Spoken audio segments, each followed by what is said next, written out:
متوجه شد. وگرنه آبرو رو خدا میده. متوجه شد. واقعا برام مهم نیست.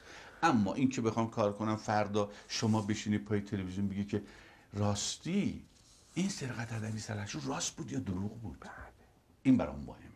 آقا کتابای منبع همینه؟ نه، اصلی ها ایناست. اینه که دم دستم تون مصرف میکنم، استفاده میکنم، وگرنه من اصل کتابخونه‌ام اونوره که الان میره بریم یه نگاه بکنی. موافقم با تو. یه خواهش ازتون اینجا دارم. فقط یه چیزی نشونتون آره. میدم. ببینید این موساست. موسایی که دارید. این حضرت موساست از قسمت اول. خب اینا رو بگیریم که دیگه دوباره توبت نزنن بگن که آره فردا سرقت ادبی کردیم. این قسمت اولیشه. اینجا نوشته خدا وکیلی. ببین این هم قسمت اوله. بله قسمت اول رو بگیر. دوم سابق نوشته. بله بله. آره. این سوم، چهارم، همینجور تا الا چیزی که تا 19 20 هم الان داره تایپ میشه. بله. یکی اینه، یکی ببینید من اینقدر اسم از تاریخ در آوردم، مردان و زنان به زبان عبری. یعنی من اسم بازیگرامم حتی خودم خیلیاش تو تاریخ دارم در میارم، خیلیاش تو تاریخ هست، خیلیاش نیست. مصر باستان، اسامی زنان و مردان. انتخابایی هم که کردم اینجا نوشتم. این پرسوناژیه که من استفاده کردم. نه در آوردم که رفله نده. من خیلی تخصصی اسمو برام میخونی چند تاشو؟ ببین آی پی، تنونا، میمبائف، آنخماهور. این آنخماهور کاهن معبد آمون تو یوسف بود. بله این بیچاره آقای استاد برادر از ما آقای عباس امیری که از دنیا رفت، خدا رحمتش کنه. من به خاطر اون بزرگ کاهنان معبد آمون رو توی موسی هم باز گذاشتم آنخماهور. آره به یاد ایشون.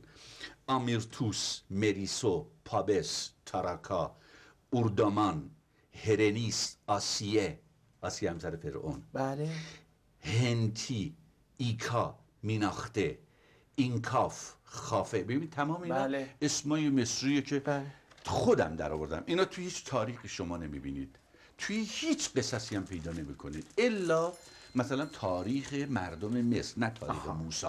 یعنی مطالعات تخصصی. دقیقاً.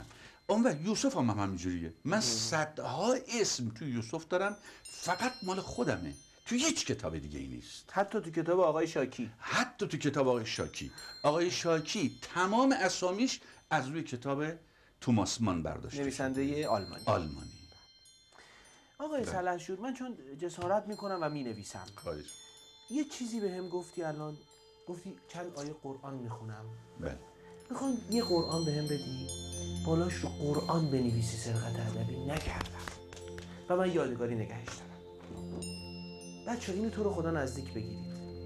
این عکس رو نزدیک بگیرید. از قرآن همون اونو که میخونی، اونو که همیشه بخونم. آره اونو به هم باشه، مجبورم بعد از این برای این قرآن یه قرآن جانشین جایگزین بکنم. این قرآن چیه؟ بسم الله الرحمن الرحیم. پایین بسم الله بنویسید.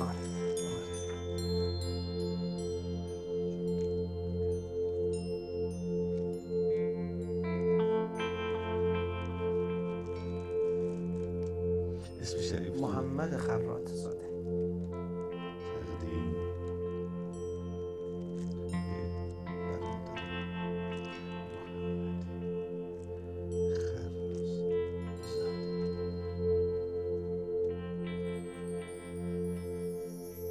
خط اولش خیلی خوبه. خدایا تو شاهد باش که من سرقت از کتاب آقای طاهری نکردم.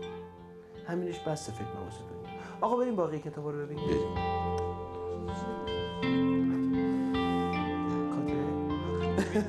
خب من میخوام شما ببینید نه میوه خوردید، نه چیزی. من گز آورده بودم، اینجور که نمیشه. نمیدونم اجازه بدید یه دهنتون رو چیز کنید، شیرین کنید.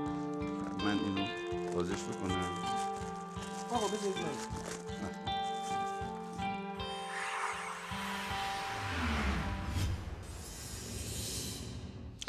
روزتون بخیر دوستان عزیز بیننده. با سیمای خانواده در خدمت شما هستیم.